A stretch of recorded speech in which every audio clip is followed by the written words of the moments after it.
আচ্ছা শোনো, আমাদের আলিফ যখন আমাকে জড়িয়ে ধরে আদর করে ভালোবাসে, তোমার কি ইচ্ছে হয় না যে তোমার ছেলে তোমাকে এইভাবে ভালোবাসো?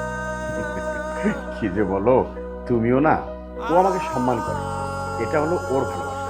আর আমিও বাড়ির সব বড় কাজ করার আগে ওর অনুমতি দিই। এটা হলো আমার ভালোবাসা। এটা এটাকে তুমি ভালোবাসা বলছো?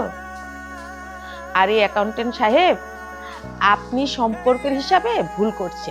দেখো, আমাদের আলিফ যখন ছোট ছিল তখন কিন্তু সে তুমি কখন অফিস থেকে আসবে সেই অপেক্ষা করত।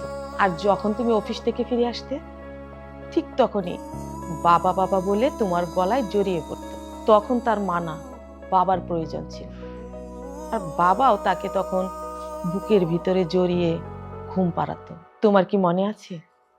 তুমি ওর সাথে খেলা করতে, ওকে ভালোবাসতে, ওকে কাঁধে চড়িয়ে ঘুরতে নিয়ে যেতে।